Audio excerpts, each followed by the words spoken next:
Renan, só antes, doutor Rui, só fazer aqui uma pergunta aqui. Você traz agora sobre a questão de desfavelizar o Brasil. Fiz uma busca aqui rápida aqui, onde existe, segundo o IBGE de 2022, cerca de 8,1% da população brasileira vive em favelas e em comunidades urbanas. Isso representa aproximadamente 16,4 milhões. Como você vai fazer isso e o que é essa desfavelização? A desfavelização é criar infraestrutura de moradia urbana para pessoas que moram nessas comunidades. As favelas, elas congregam os piores índices em praticamente tudo. O crime organizado fica nas favelas. O desempenho das crianças das favelas é pior do que das crianças fora das favelas. Taxa de gravidez na adolescência nas favelas é muito maior. Portanto, quando a gente fica vendo na TV, né, as novelas, glamorizando, a favela é legal, ou propaganda, nosso futebol vem da favela, a gente está glamorizando o erro. E a gente está fazendo que pessoas vivam na miséria, controladas pelo crime e sem conseguir ascensão.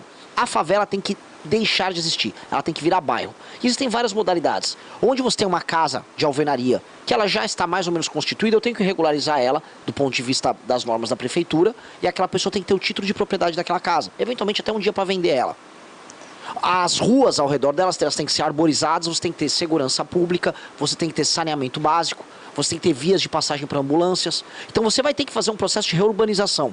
Para algumas pessoas você vai ter que derrubar aquelas casas ou aqueles casebres e construir prédios, oferecer para aquelas pessoas essa moradia e essa pessoa passa a ter um título de propriedade, coisa que não existe. Portanto, do ponto de vista econômico, eu vou liberar garantias fiduciárias. Você imagina, na casa de trilhão. Eu estou falando de milhões de propriedades que passam a ter, vamos dizer, a possibilidade de serem utilizadas como garantia para qualquer coisa que o proprietário dela queira fazer. E aí eu também formalizo a existência desses bairros, coloco comércio, eu consigo diminuir a extensão territorial de uma favela. Aquela população da Rocinha, se eu verticalizo, aquele espaço abre para eu fazer infraestrutura urbana de escolas, para esporte, praça, para levar empresas, para eu criar zonas econômicas especiais para fazer empresas se inserirem ali e essas pessoas não precisarem se deslocar tanto para arrumar um trabalho. Em resumo, é tratar aquelas pessoas como gente. A China fez muito mais em pouco tempo. A China resolveu infraestrutura urbana para não deixar favelizar as suas principais cidades na casa das centenas de milhões de moradias. Eu estou falando em construir, pelo menos, vamos colocar aqui, 2 milhões de moradias. Não é tanta coisa, é pouco. É pouco. Só que no Brasil fazer qualquer coisa se torna, nossa, é impossível. Mentira, é possível. É que a gente gasta muito mal o nosso dinheiro. Renan, só pegando aqui, só uma deixa aqui da sua fala e vou transferir para o doutor Rui. Referente, você trouxe aí sobre a legalização das casas na favela. Mas o REURB já não faz esse papel, que é a documentação para esses moradores da favela para poder entregar a documentação das suas residências. Eu digo isso porque a gente que trabalha aqui no rádio, a gente já teve vários momentos, entrevista com representantes do REURB para que houvesse a legalização, principalmente nas favelas. Não sei se caso... É porque basicamente que são programas municipais, é competência do município. O REURB, a legalização de áreas públicas, né, é do município. Então, normalmente as prefeituras, Ilhéus tem esse programa, Itabuna tem esse programa, o Tribunal de Justiça instalou uma Câmara especialmente para ajudar nessa regularização fundiária. Faz um convênio com o município, então na Bahia avançou muito essa questão. A questão é a seguinte, se você só dá um título de propriedade, mas a favela, enquanto organização urbana, continuar existindo, você não melhorou muita coisa.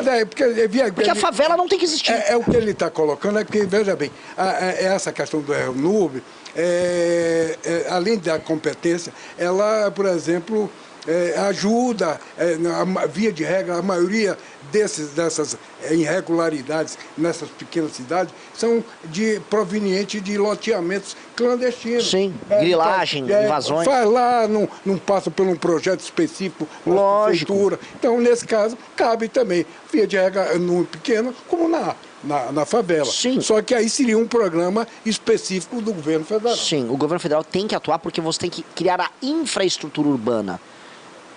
Existe um elemento de criação de infraestrutura urbana, porque não é possível haver dignidade morando em favela. A pessoa que mora numa favela está morando sem dignidade. E a gente está falando de milhões de brasileiros. E a gente está falando também de um lugar que se torna a fortaleza do crime organizado. Não dá. País sério não tem favela. Se o Brasil quiser ser um país sério, o Brasil não pode ter favela.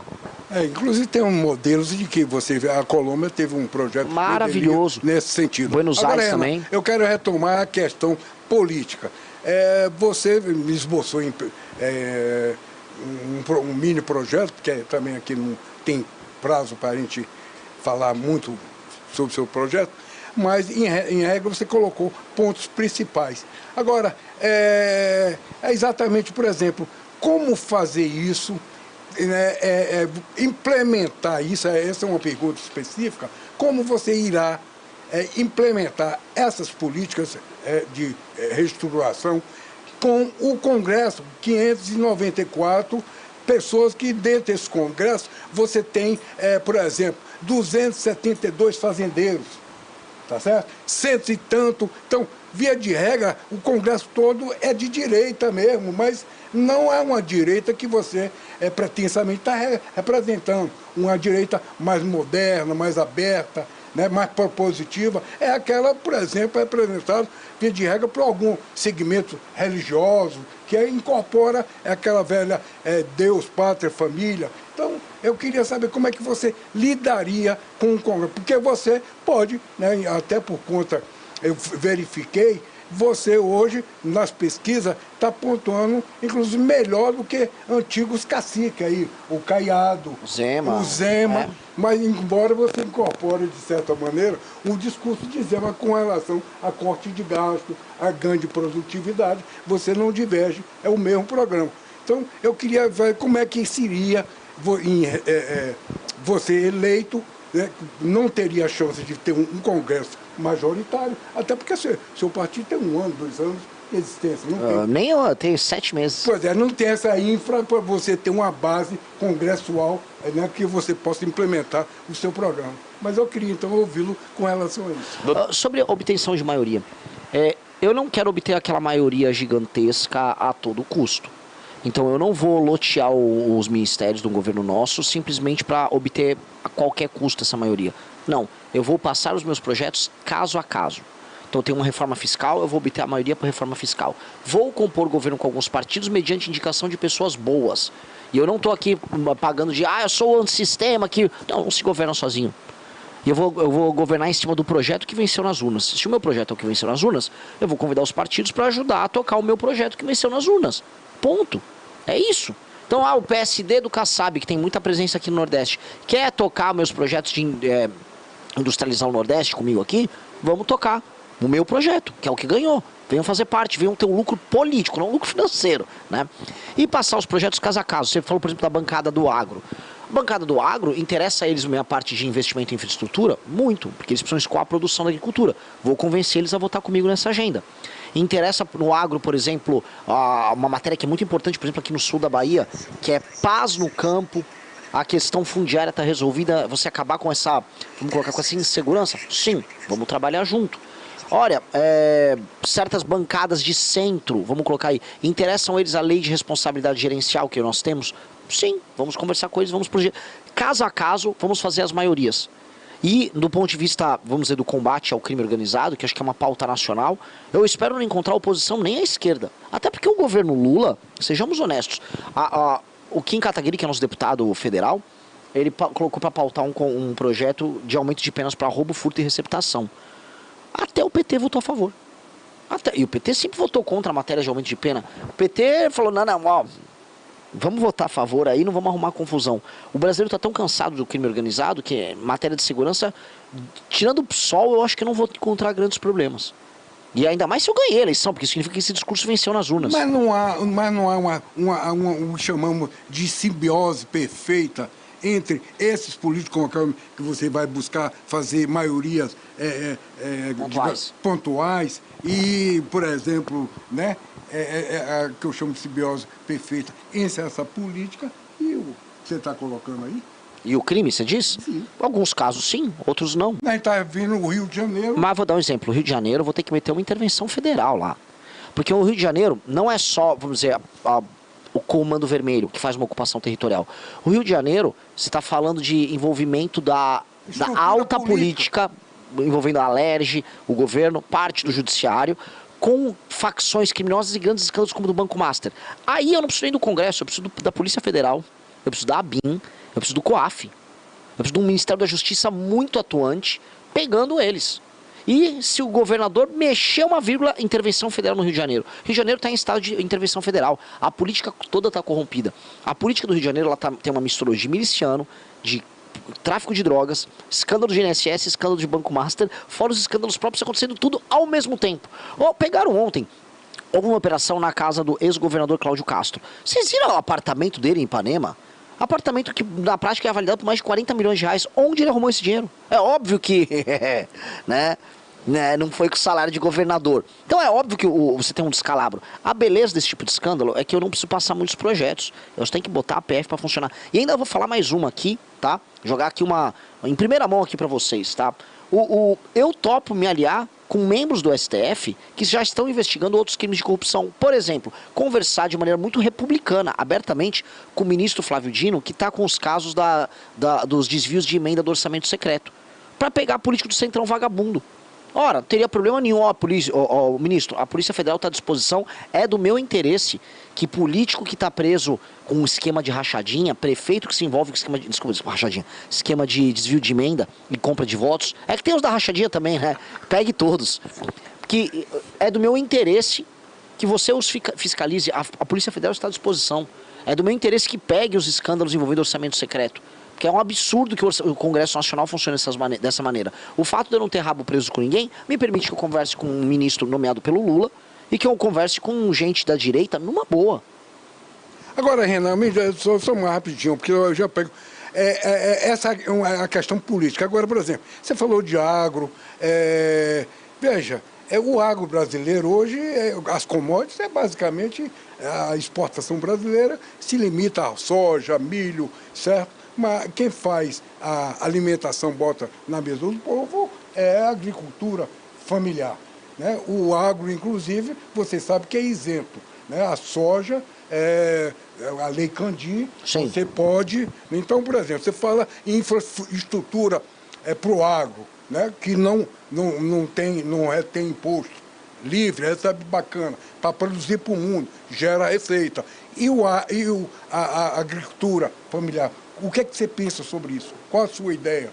Tudo é agro. Tudo é agro. A agricultura familiar, ela se dá em muitas maneiras. Por exemplo, em Santa Catarina, um conjunto de agricultores familiares formam uma cooperativa. E eles também exportam. Você tem muito agricultor familiar com propriedade média e pequena que se junta nas cooperativas e exporta. E eu acho mais, eu até gravei sobre isso, acho que o Nordeste padece da cultura de cooperativismo que tem no Sul. A gente tem que trazer essa cultura de cooperativismo para cá. Os hortifruti, para a produção que nos cinturões verdes que abastecem as cidades, estão com problema de financiamento, problema de autoendividamento. Eles precisam da ajuda porque eles mantêm a comida mais barata na mesa das pessoas. Tem que haver uma atenção especial para eles. Mas, veja, o grande agro, o agroexportador, por mais que não haja, vamos dizer, a captação dos impostos referentes à produção deles, dado que é uma política que o mundo todo faz. Todo mundo que é agroexportador, você não cobra o valor do imposto referente à exportação. E a agricultura no mundo tem subsídio. Sim, e a do Brasil é pequena quando comparado com os dos concorrentes, tá? O subsídio que a gente tem para o agricultor de exportação brasileira é pequeno perto dos demais. Só que, vai ver as cidades. Como o agro, ele gera uma cadeia produtiva, ainda que primária, mas rica, as cidades em que o agro avança, elas se desenvolvem. O oeste da Bahia é um exemplo disso. A região que mais cresce na Bahia é uma região com agro. Mesmo não ficando com as divisas de impostos disso, o valor das exportações acaba ficando ali do ponto de vista da receita do produtor. Isso distribui para uma cadeia que envolve serviços, envolve pessoas contratadas. Tecnologia, e essas cidades se desenvolvem. O centro-oeste inteiro foi isso. Então, é bom. O que a gente tem que fazer? Eu vi isso acontecer, por exemplo, no Maranhão, e eu acho que este é o passo que a gente precisa dar.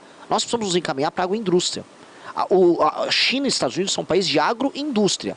Então, ou seja, qual é o ciclo completo da soja? Eu tenho que fazer a soja virar ração, a ração tem que ir para o porco, a ração tem que ir para o frango, eu tenho que fazer aqui o porco congelado, o frango congelado, eu tenho que fazer a salsicha para vender para o alemão. Eu tenho que produzir marcas de proteína que eu exporte para outras nações com o valor agregado já. Hoje a gente vende o farelo, não a gente vende nem o farelo, a gente vende a soja bruta, que vai virar farelo, que vai virar ração. Pô, vamos escalar essa cadeia. A gente ainda não conseguiu escalar a cadeia, porque o produto, vamos dizer... O produtor vai ganhar menos, é isso que eu estou dizendo, porque ele não retém, ele tem o maior valor agregado em dólar. Mas o produtor tem que ser dono da cadeia junto. O produtor tem que reinvestir o valor dele. E o Estado tem que chamar ele para investir junto nas outras etapas da cadeia. Uma coisa incrível que eu vi. Tem a Empasa, elas estão no Mato Grosso, estão também no Maranhão. A Empasa, ela pega a produção de milho e eles fazem esse milho virar biocombustível. Esse tipo de ganho na cadeia é muito bom, é bom para o produtor, é bom para o produtor que se torna empresário. A industrialização em São Paulo, em grande medida, aconteceu com o cafeicultor, que começou a acumular recursos, e aí ele entrou na atividade industrial. A gente tem que fazer o produtor brasileiro entrar nas outras etapas, e a gente tem que ajudar ele a entrar nas outras etapas. Hoje o custo do Brasil é muito grande para muitas áreas. Então, fazer o produtor conseguir dessa etapa é usar o capital acumulado por ele a favor do Brasil.